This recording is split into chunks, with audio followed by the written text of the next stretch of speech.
Okay, then I think we are ready to start our first seminar on good and just healthcare for all. And I say a welcome to you here at Bethlehem Church and to you at Zoom. And in particular, welcome to Dr. Vinod Shah from India, that is the main speaker. Dr. Vinod Shah is pediatric surgeon at the Christian Medical College in Vellore, India, and he had been the CEO of ICMDA as well, so he knows very well the network, and he was visiting Gothenburg some years ago. My name is Rune Andersson. I'm senior professor in infectious diseases here at Gothenburg University, and will try to moderate the session. But I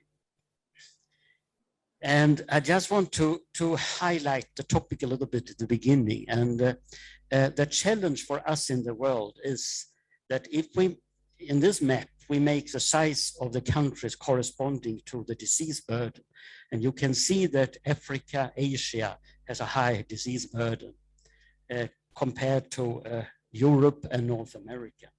And if we, at the next picture, look at where the resources for the healthcare are, the map is opposite. So here, when we have a low disease burden for respiratory infections, we have the resources to care for it. And the challenge is, how can we provide healthcare also in the resource-limited settings? And one concept I think we will discuss today is the right to health. The right to health as a human right.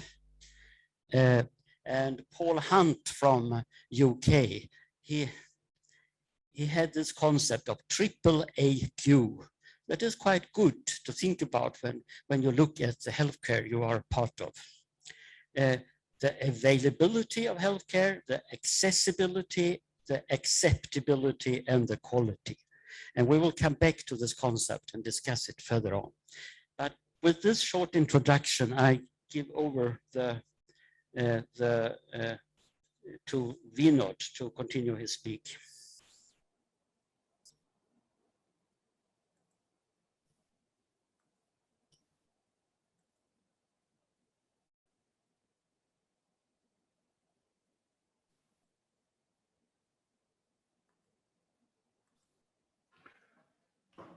Good morning, folks.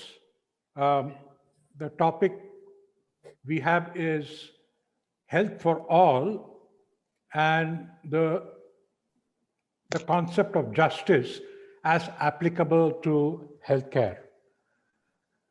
In the very constitution of the World Health Organization, we have this, that every human being needs to have the highest standard of health. Now, we have been taking that for granted, partly because it is implicit in the Bible. It is not very explicit. It is implicit because we are created in the image of God. And also because Jesus, in Luke chapter 4, he talked about the Nazareth Manifesto, which is like his vision and mission statement, where he talks about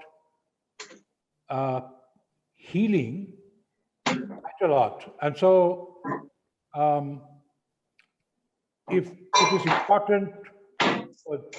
important for Jesus to provide healthcare to the poor, it must be a program. Finally, the body is the temple of the Holy Spirit. And if a temple is damaged, you want to repair it. So if a body is the temple of the Holy Spirit, it needs to be renewed and repaired. And so we take this for granted, but of late, this has been challenged, especially in the US.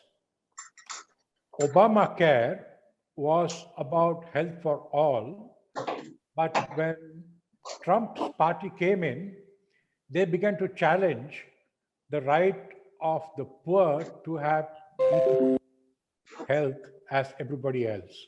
And so we are now seeing the very fundamentals being challenged. What I'm going to do in this presentation is give you an overview of the global scenario that is perpetuating ill health and poverty and what we can do. And then I will talk about 7 things that we can do as national associations in our country or in other countries. These are things that I have first-hand experience about, and so I can talk with a little bit of confidence, but I'm sure there are more than 7 things. There must be more than 100 things that you can possibly do. So let's look at the global scenario first. I just want to highlight that health is really affected more by non-health factors rather than doctors and nurses. Non-health factors play a more important part. For example, poverty, inequality, power imbalance, justice. I put that at the top of the list because it's probably the most important reason why we have ill health. And then female literacy. In our country, it has been shown again and again that when women are literate, the society becomes more healthy. I'm sure there are many explanations for that, but there is a direct linkage. And then food security, obviously. And then environment and climate change. We have been beginning to see some very serious issues related to this in the last few years. I'll talk about that later. And then war and displacement.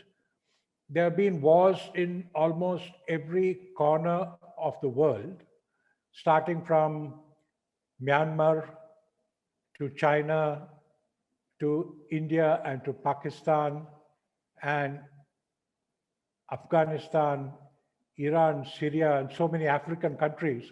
And it has resulted in displacement of people, refugees, both internal displacement and displacement into other countries. And that is an important factor that has affected health.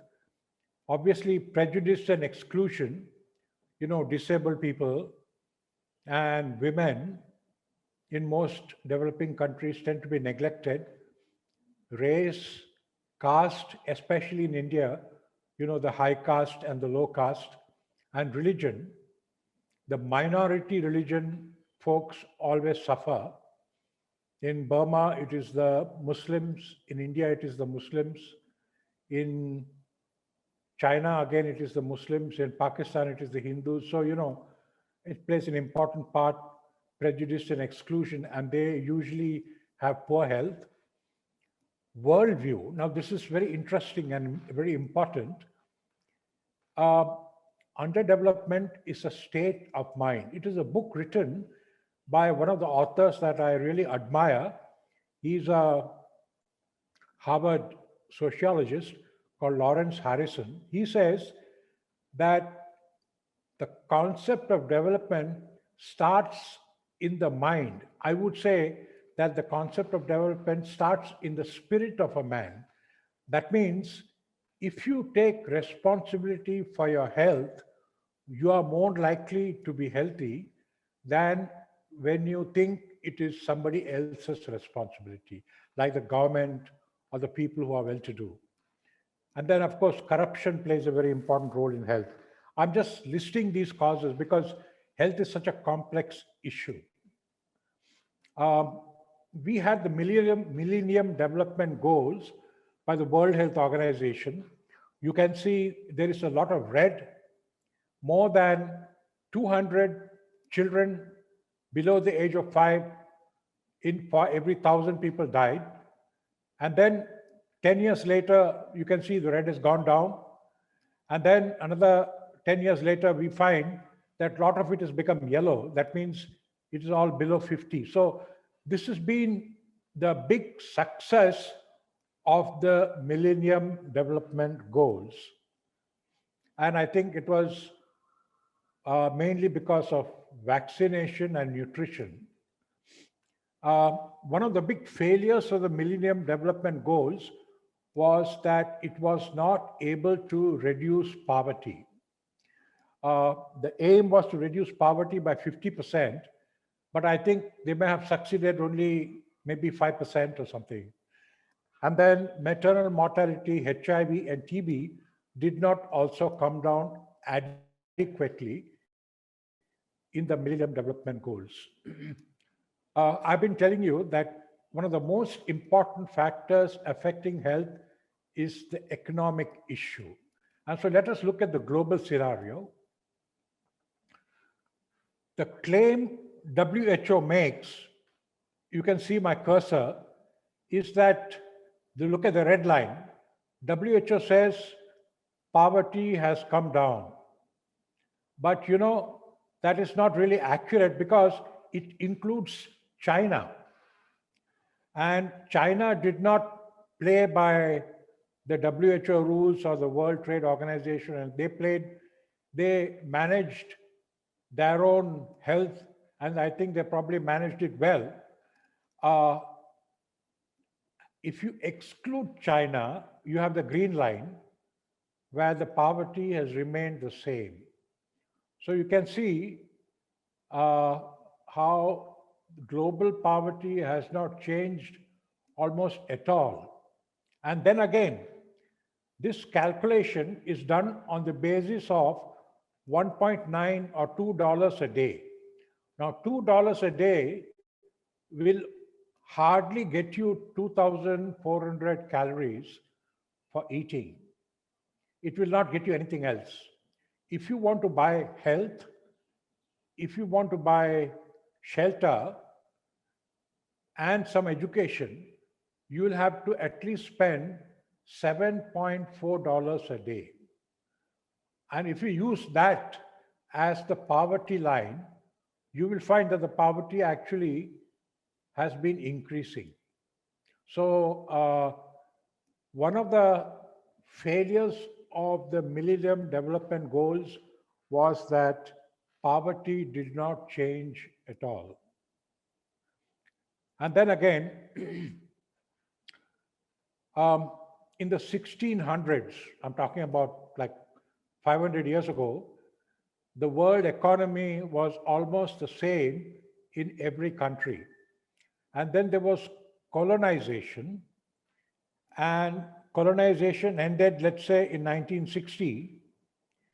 And during the end of the colonization, I mean geographical colonization, you know, countries occupying other countries, there was a disparity, global disparity. You can see the disparity was there. But after the geographical colonization came economic colonization, and I will explain what that means. From 1960 onwards to today, the disparity has become really very, very wide. And you can see right at the bottom is sub-Saharan Africa, and South Asia is almost licking the dust right on the ground. So you can see the global inequality has expanded a great deal. Poverty has not changed, and therefore health access and affordability has not also changed much. One of the reasons for the economic fallout was because of what is called the structural adjustment. You may not have heard of it, but the structural adjustment program was started by the World Bank and the IMF, International Monetary Fund, with funding from the Western countries. And they started the World Trade Organization, where if you want to do business with other countries globally, then you should not have protectionism. That means you cannot protect your own industries, You cannot have less tax for them. You have to do away with welfare. You should not subsidize the farmers. You should not give them minimum price guarantee. Government should disinvest from all activities and must privatize everything. You should not have price control. Interest rates were raised by the US, and payment has to be made only in hard currency. Now, what that means is developing countries can only sell to the Western countries because only they can pay in hard currency. And because there were 80 developing countries selling to a few Western countries, there was a lot of competition. And so the prices were really brought down. And so the developing countries did not get enough money. And then again, you cannot take loan from the World Bank for education or health. You can take only for business. And you cannot put tariffs on incoming goods. So this was structural adjustment. And this structural adjustment brought about this huge disparity in income. 5 trillion US dollars went from the south to the north. They were for purchasing arms, and it was also for trade. And from the north to the south, only $2 trillion went, and a lot of it was in aid form, which means it had to come back. So each year, $3 trillion went out of the southern south. That sort of made them poor. And that reflected in the health. Again, these are again details, you may not be interested, but transnational corporations, big companies that have work in many, many countries, they were allowed not to pay tax in the host country. They needed to pay tax only in their headquarters. And so the developing countries did not get any money from the transnational corporations. And all these things produced a big difference in disparity in income and affected health access. And then I was telling you about environmental disasters. You probably are very familiar with that. You can see almost every aspect of life is affected here. Changes in vector ecology, mosquitoes, malaria is coming back, allergy is increasing, water quality is decreasing because of flooding, water and food supply is also there is a lot of mercury and chemicals in the food, environmental degradation, the gases, the methane and carbon dioxide, extreme heat. This year we've had severe heat and heat-related deaths in Canada, in Northern Europe, in China, and in North India also. So you can see this is a big factor causing health, ill health. Arms trade is another cause of deaths and poverty. The statistics are there, 45 to 60 billion worth of arms sales each year. What that does is, it not only takes away the money from the global south, but it creates civil war and intertribal warfare, which again aggravates the situation. When you look at all these scenarios, not many of us are millionaires or billionaires. Not many of us are powerful people. You can easily give up and say, I just don't know what to do. But let's look at this quote by Pascal. He says, God instituted prayer to communicate to creatures the dignity of causality. That means we human beings can influence world events, even though we are powerless, even though we may not have influence or money. As partners with God, we can make things happen. And so we should not lose sight of that. And every time you see something, you can just say a silent prayer, and that will actually make an impact on the global scale. And then we can use social media to opine with researched facts. You know, a lot of opinion makers, there is a distinction between uh, policy makers and opinion makers. We have to be, we may not be policy makers because we are not powerful, but we can be opinion makers. We can feed the social media that keeps on multiplying and reaching thousands and millions of people and influence their opinions. And then I want to talk about what we can do in our countries or what we can do in a particular country. I've got a list of 7 things. The first thing I want to say is that we should advocate for increased health expenditure in the developing countries. For example, India spends only 2% of its budget for health, while Europe spends 10% of its budget on health. The US spends 15% of its budget on health. Now, with 2% of a budget, you can't provide health for 1 billion people. And if the government is serious, they have to increase the health budget. So we need to lobby for that. The temptation for the government is to take the money and use it for defense, to buy more fighter planes and guns and stuff like that. And I think this is where we have to fight and say, or to use it for developing nuclear weapons. This is where we have to say, no, you can stop doing that, can spend, at least for the next 10 years, spend more on health, let the health improve, and then maybe you can try thinking about decrease in the budget.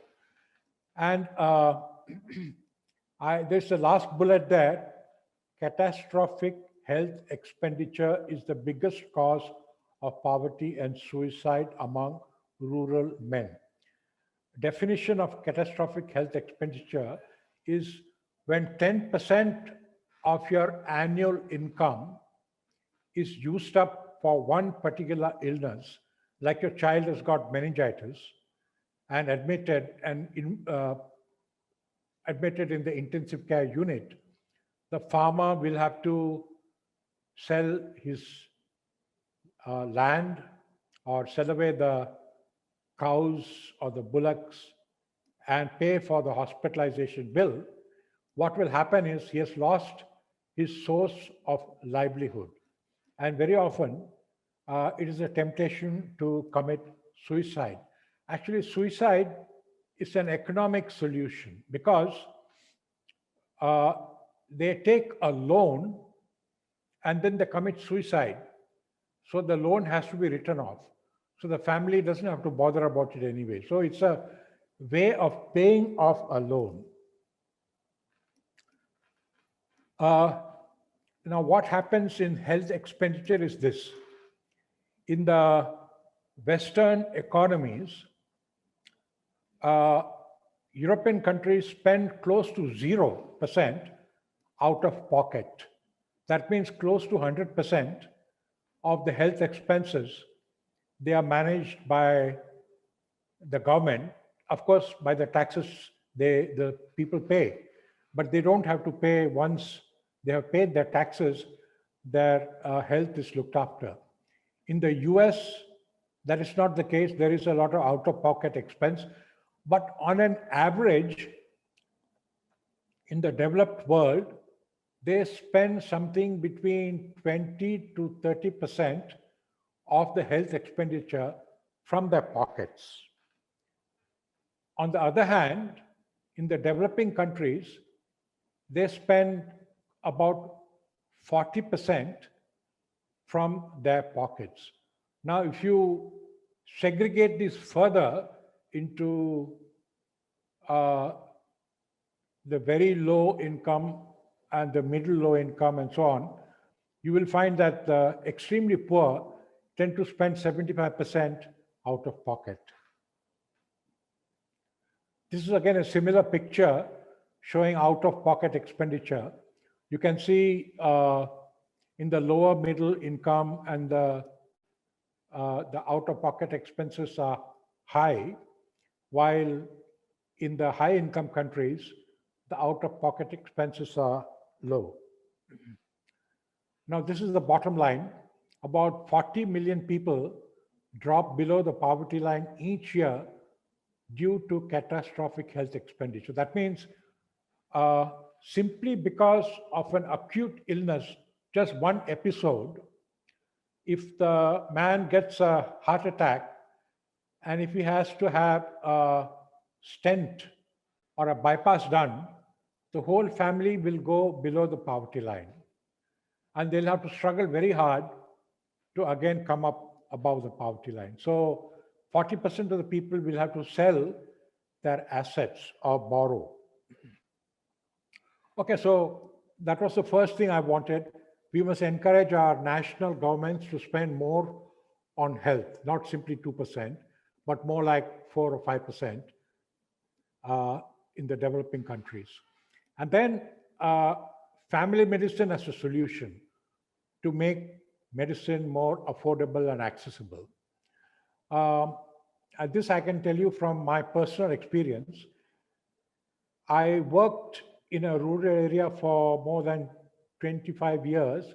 And what I noticed was, even for simple illness, they would go to a consultant who would prescribe CT scans and MRIs and impoverish the patient. And then they would give them very expensive drugs.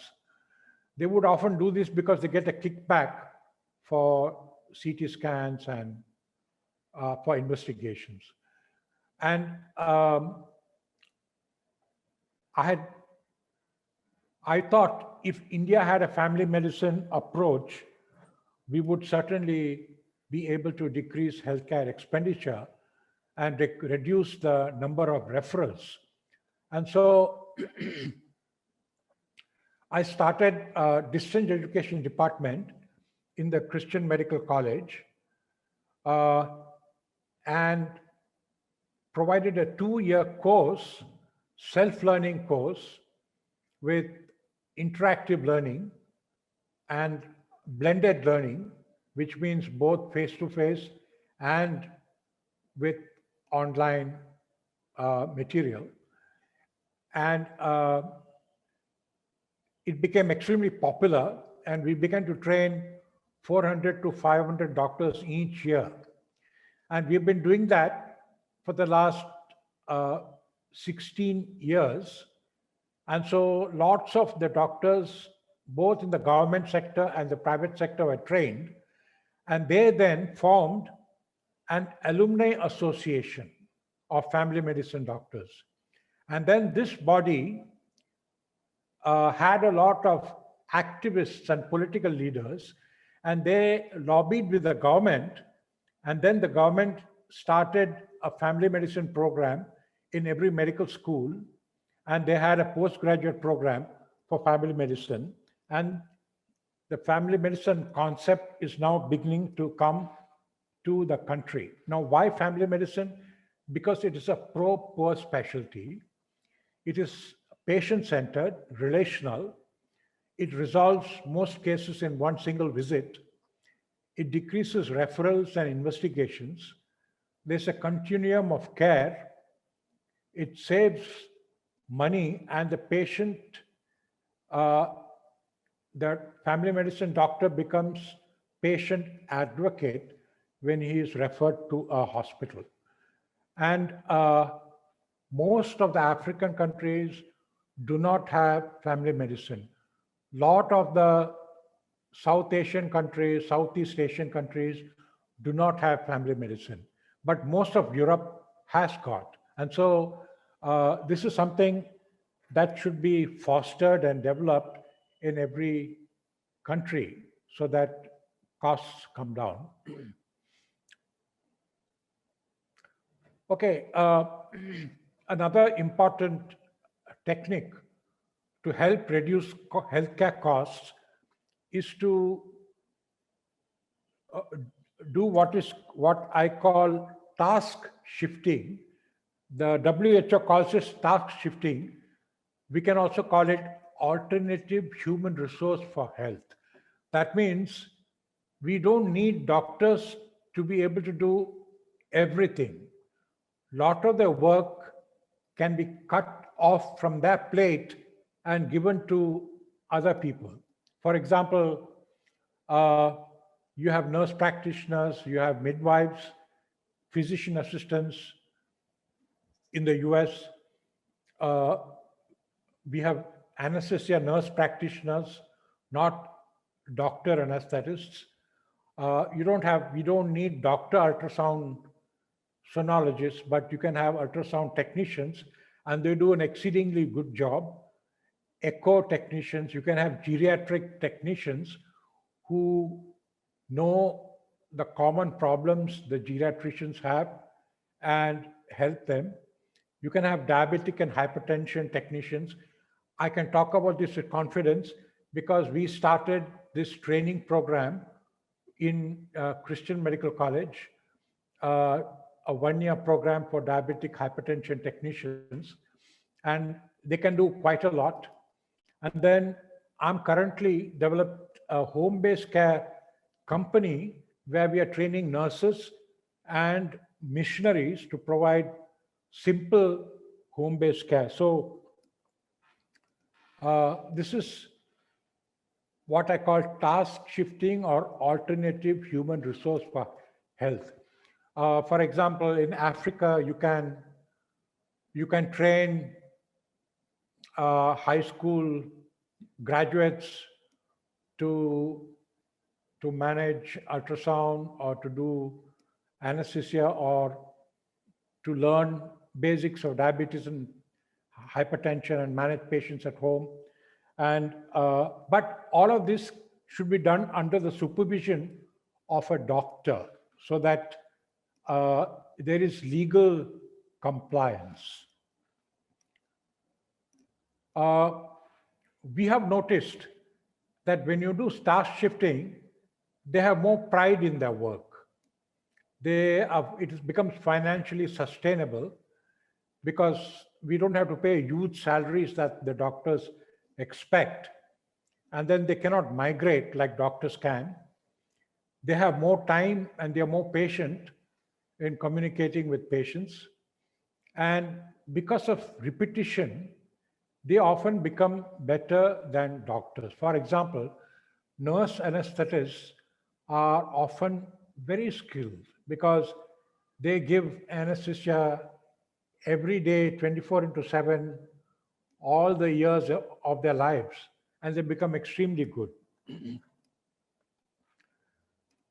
I go on to another possible a possible ingredient in helping with reduction of the financial burden. And this I call the community-based health insurance. Some of you must have heard of it. This is not like the usual insurance that we have, the big companies, corporations that provide health insurance. These are community-based health insurance owned by the community and managed by the community. Now, this is important because the communities will worry that the money should not get over. So they will not allow unnecessary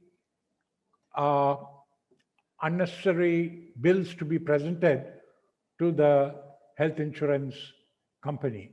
And they will keep an eye on who is really sick, who is not. There will be no moral, unethical, bill presented for payment. And it is participatory, it is owned by the community. And because it is simple, we can afford it. And so even organizations that do not have millions of dollars can run a small community-based health insurance company. Does it help fully? Let's see. Now, this is how it works. The community pays the cooperative, you form a cooperative, or they form a cooperative, or it is an NGO, and the NGO is connected to a big insurance company.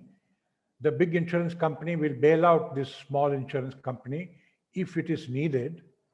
And then the health provider is paid. And then we also make use of parallel government health schemes. Does it work?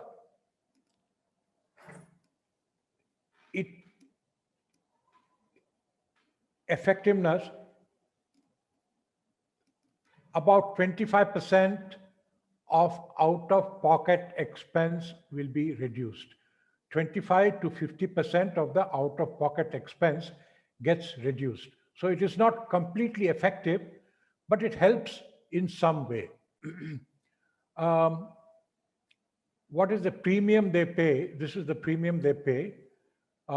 They can pay anywhere from $2 to $3 a day to $30, $3 a year to $30 a year, depending on the wealth of the community.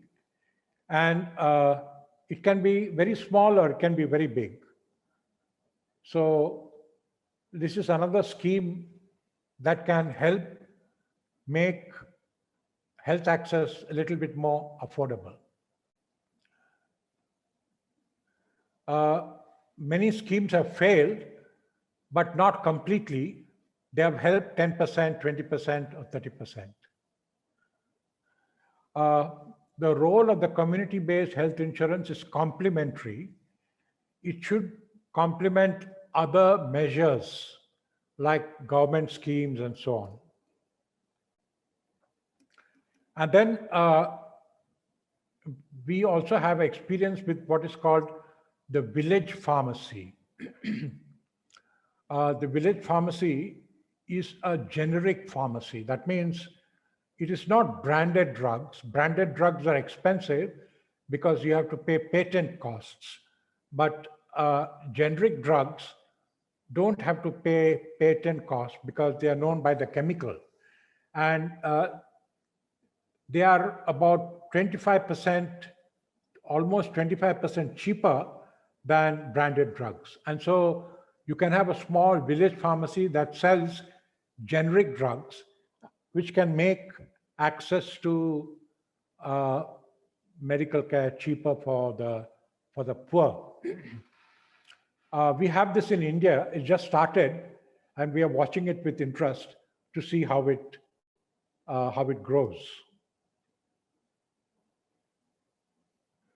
And then I've started this company to provide home-based care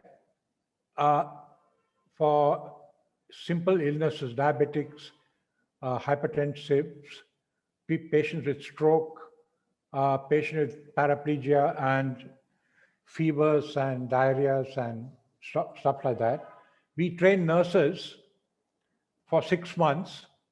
We give them a software algorithm using which they can make a diagnosis. And we give them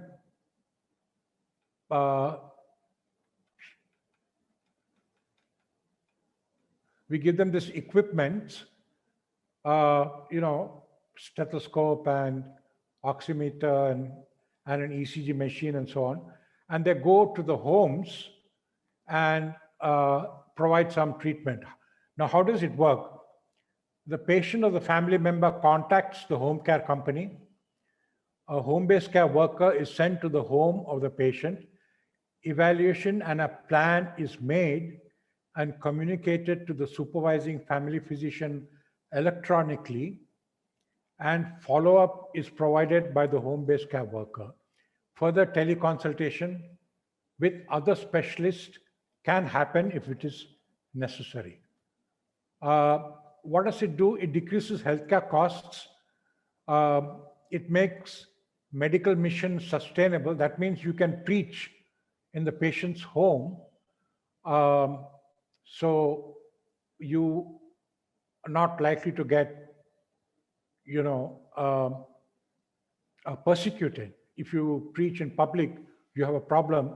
But when you're going to the homes, you develop a relationship, and that gives you a context to talk about spiritual things.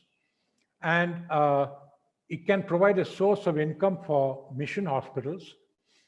And the data that we collect by the electronic medical record can help us to know about the health situation in our country. And it can generate some revenue, which will help pay the missionaries. So they're sort of self-appointed, tent makers kind of mission agency. You don't have to worry about the church's money, but you can yourself support a missionary. So then I've talked to you about a lot of things. I talked to you about global causes that is causing poverty and ill health, about lack of democracy in the IMF and the World Bank. Lack of democracy means the Western countries have 60% of the votes, and 80 countries, developing countries, have only 40% of the votes. Obviously, this is because all the investment is done by the Western countries, but the decision-making and the power remains with the West, so that the developing countries have no say. So there is this lack of democracy, lack of power. And then I talked about environment, arms business, corruption, war, prejudice, and the worldview. And then I talked about what we can do in each country. I talked about a lot of things very quickly, and I'm sure all of you are very confused, but I hope I can leave behind this PowerPoint so you can look at it when you have time, and later on when you have questions, you can ask me some questions. Thank you.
Is it echo? Okay. So yeah, in the group discussions, all of you that are at Zoom, you will be one group. You are 7 persons, I think. And you just unmute yourself, and then you can discuss with each other. And in the system, normally the picture, the video is showing the people that is the person that is talking. You can also send questions and comments to Vinod by chat function, or you can raise your hand later, say also that you want to do it orally and speak instead. That you can also write in the chat that I want to say something. And for the group here in the church, you are, I think it's could be suitable with 2 groups, I think, here. And later on, we recollect, and then you can tell us, all of us, what you have discussed and ask your questions by coming to the microphone in front. But we I will give you 3 questions first here.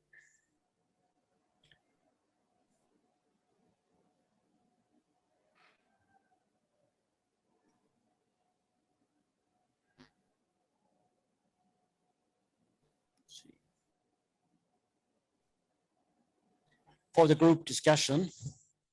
And the first one is, how can you increase the AAAQ, availability, accessibility, acceptability, and quality in the work you are part of?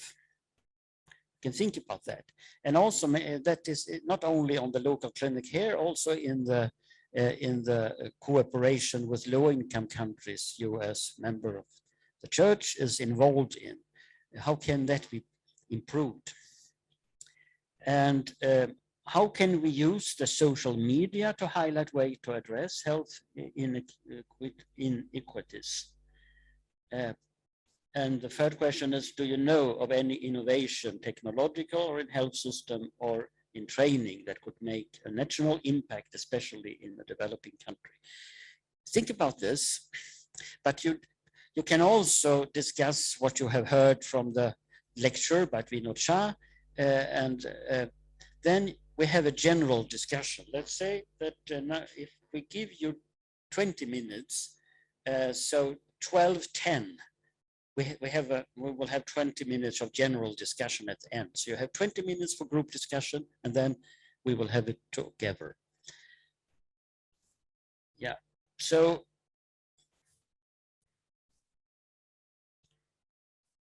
and think also of what Dr. Shah has discussed, that insurance is important, political action is important to give priority to healthcare in the budget. As you discussed, I recommend a book, One Illness Away, if you have not read it.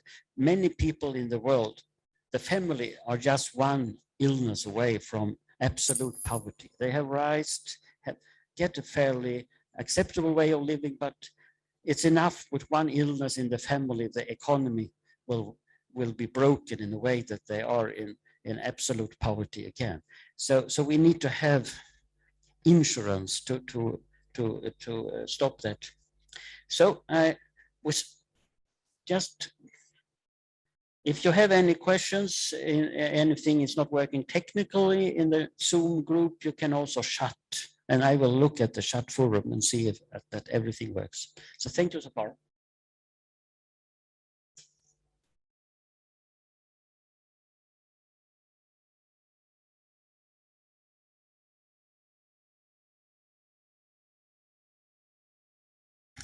We start now the session again, and unfortunately, it seems like everyone at the Zoom has disappeared except Ingrid Gustafsson.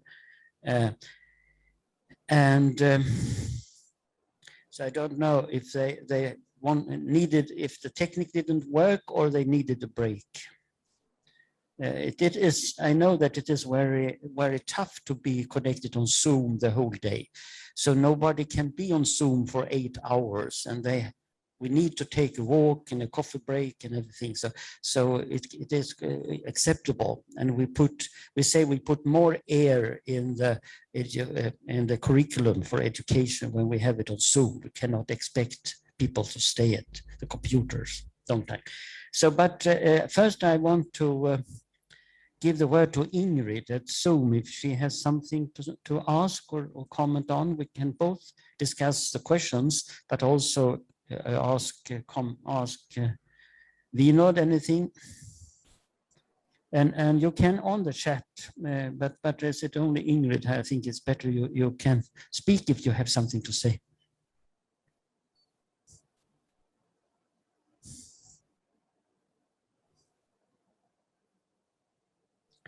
Ingrid tells on chat that she has no questions. So then I hand over to you here in the room. And you are welcome to come to the microphone here in front if you want to give any comments. First on the speech by Vinod Shah, and also on your comments and answers to the questions. So you are welcome to start, any of you. And just come in front of the microphone so we can hear you.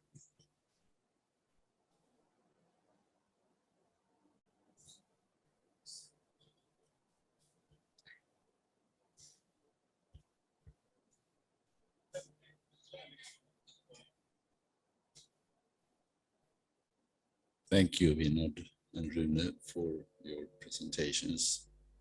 They have been thought-provoking in many ways and humbling when we look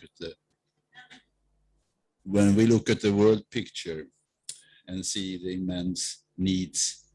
It's easy to get paralyzed as a simple human being. But I think that what you said about how this AAAQ thing, that is applicable in every country and every setting, and we can look at where we work. How do we reach out to people with no resources in our society? Because we have the same effects, really, and increasing so despite our health costs.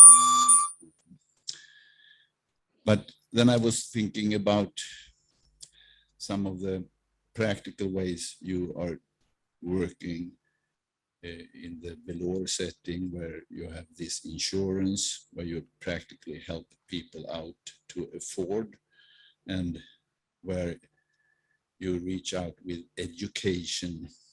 And through these outreaches, I guess that you are meeting people, and people in this are meeting the risen Christ. And looking at history, it seems like if we don't have a revival of persons, people getting their trust and faith in Jesus Christ, then there can't be any change, really, because if we go for a full social gospel without changing hearts, it seems to be not really workable. So I would like to see, in your environment, do you see people becoming Christians, and on a community level, people are going from poverty to more of a reasonable standard of living, because that's what revival meant historically in Sweden, I would say, and in many countries. Can you comment on that, Vinod?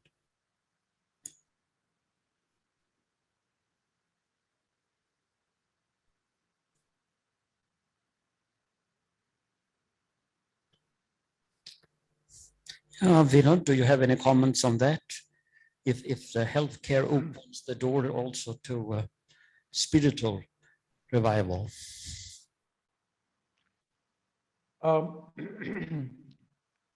Both of them actually help each other. The gospel helps with people becoming more healthy, and the fact that we help them to be healthy indicates to the others what an important aspect of the kingdom is, which is to be healthy. And so they are attracted and they want to know. So I think an integration is required of both the word and the deed. the church definitely helps with health because the social capital, when a church comes together, there is increased cohesion in the group. There is social capital. There is the willingness to cooperate, the willingness to help each other and go out of your way. And these social cohesion is very important for things like health insurance. You can't have health insurance unless the whole community is united and they sort of want it. So establishing a church definitely helps with cohesion and helps with the development of health parameters. Yeah, the next group, do you have any comments, questions? Welcome. Yes. Let's start with your name. So my name is Christopher. I'm becoming a general practitioner in Sweden. And first of all, I want to thank you, Vinod, for a very interesting and encouraging lecture. I think it was very, very encouraging to hear the possibilities we have to change people's lives and to administer health for the better. And we were discussing in our group a lot about organization, and we were sharing a bit of frustrations for about inefficient organizations, which I think we all struggle a bit with in some way, and how that takes time for doctors and other healthcare workers that could be used to treat patients or to meet patients, and how to cope with that. Is that something that you encounter in your work? So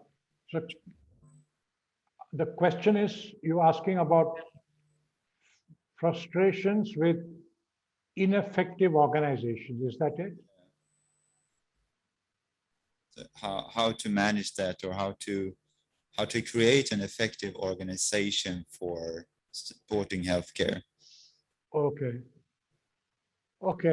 I think the most important thing is a relationship with the community. You don't go into a community with power and money and with technology. You go to a community with friendship and with relationship. And once a trust is established with the local community, the organization will do very well. Because without trust, mutual trust, you can hardly influence the community to do anything. So my first advice would be for the organization to invest in developing relationships. I don't know whether I've answered the question correctly. Yes. Well, thank you for your thoughts. And we were also talking about a lot about education and the importance of educating people and patients. And do you have any thoughts how to educate people in general about healthcare, so they know when to come to a healthcare professional or not? Yes. We found that training and teaching women is far more effective than teaching men.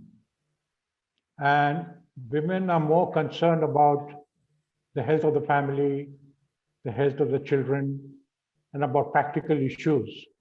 And so we select a lot of women as health workers rather than men, and we train them to bring about change. They become the agents of change. So this is how, we spread knowledge in the community by training women. And one last question. We were talking about digital solutions. In Sweden, it's very popular with different apps for searching healthcare professionals or to have healthcare visits. Is that something you are using, and what is your experience of that? Yeah, we can use, and we are using, especially in the COVID times, we were using telemedicine a lot. A lot of the patients did not know how to connect to doctors because they didn't always have a smartphone. So they would call us on the helpline, and then one of our workers would go there, and then with their smartphone, they would connect the patient to the doctor, and then they would have a chat, and then the doctor would suggest some treatment. So that is teleconsultation. Also, education can be done in a village. For example, you can have a community hall, then you can have a big television screen, and then some doctor from far away can do the teaching, and if necessary, it can be translated. And that is another way of mass communicating using technology.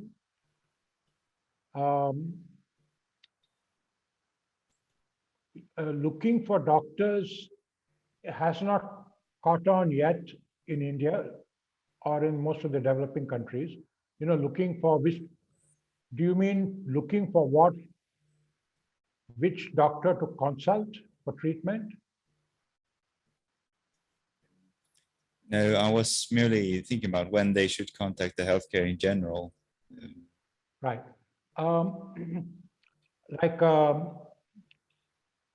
We had a helpline, we still have, for COVID, and we that is goes on to the television, it goes into the newspaper, we give pamphlets, so people all know about the helpline, and so they are able to call one helpline, and the helpline is made in such a way that if one doctor is busy, it goes to the next.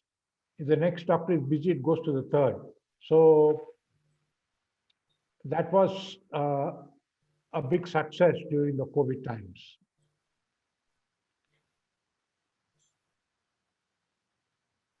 Thank you very much. Yeah. Before the start of the seminar, we discussed a little bit, Vinod, about your care of COVID-19 patients at home. You can tell a little bit more of how you could provide treatment also when the hospital resources were too limited. Yeah.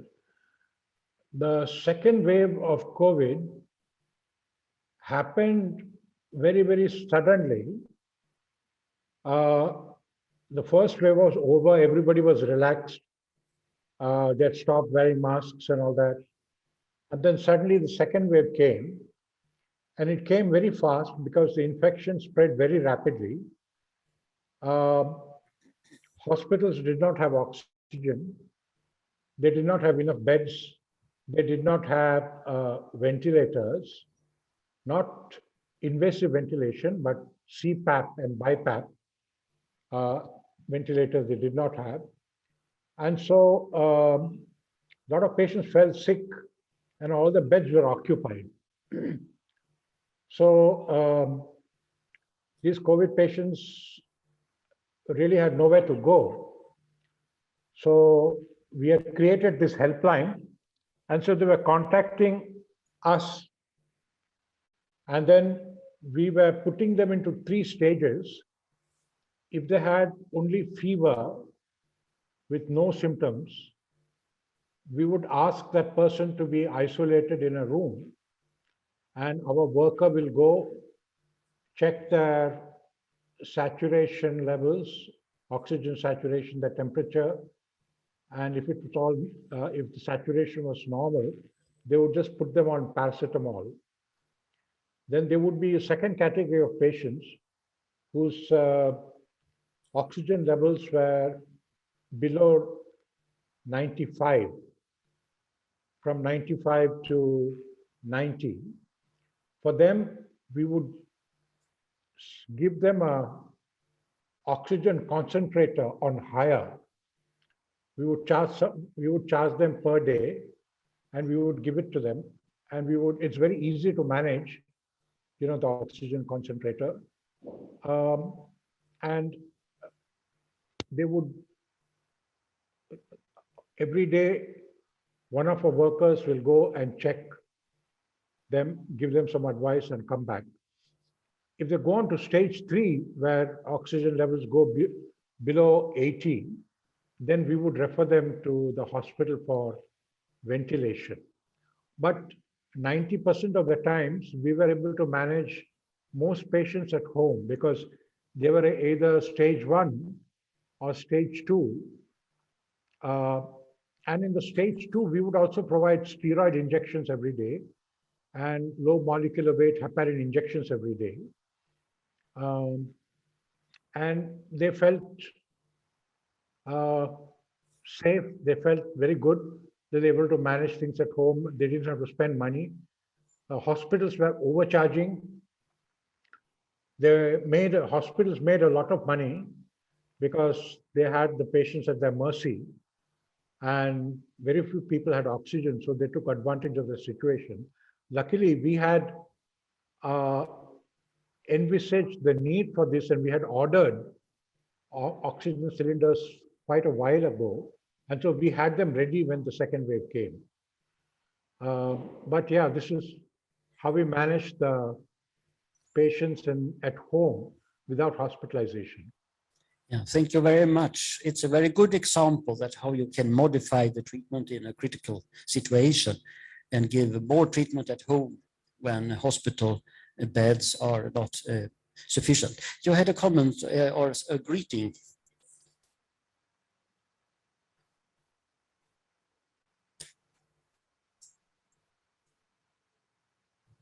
I would like to thank you because of Hyderabad, the meeting we had, and several of us that are here were in Hyderabad, and also several in Vellore Hospital.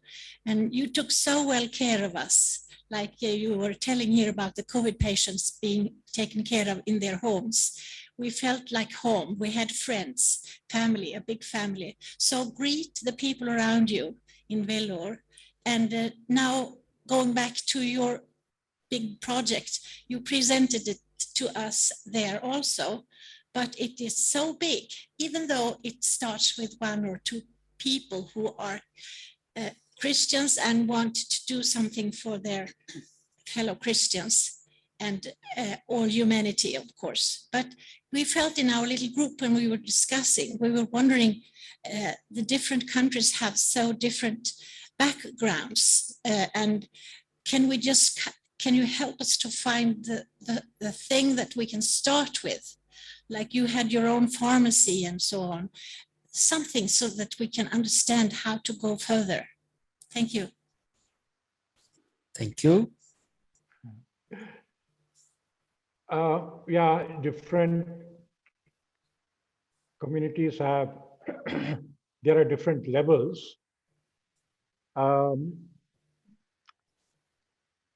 I think simply because of the education and the economy, India is a little ahead of Africa, but we are all very similar. We've gone through the same stages. There was utter poverty at one stage. There has been some development now. And Africa also is now developing. Leaders are coming up. There are more African leaders now than there used to be before. I think in the end, it is about building capacity of the local leaders. If you have to invest in Africa, what you have to do is to invest in leadership, not really in a program. Pick up, 5, 6, 10 people and build their leadership capacity, encourage them to have a vision, encourage them to have confidence and go ahead. That sort of developing human resource is probably the most important thing you can do, not running a big program. Jesus himself didn't run a program. He simply developed 12 leaders, and those 12 leaders changed the world. So I believe that our role is to identify leaders in every country and build them up and give them a vision and keep encouraging them so that they will then take charge and they will do things that we never dreamt of. Thank you. I will just end this seminar by let St. Paul and another famous Indian, Mother Teresa, end with some statements, and try to share the screen again.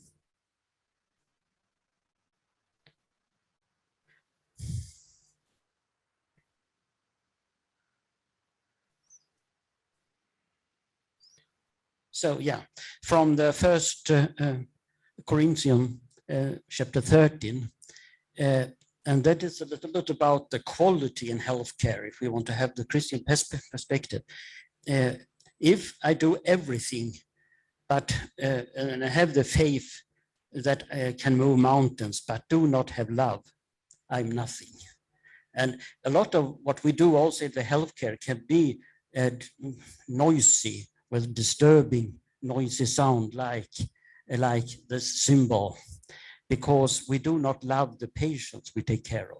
So the first step is that our Christian belief is transformed into love of the patient. Then they understand that we really have something behind. And I was visiting Mother Teresa in 1993 together with a group of doctors here from Gothenburg, nurses. And then I got her a business card, as all other guests. And her business card is something about this also. The fruit of silence is prayer. The fruit of prayer is faith.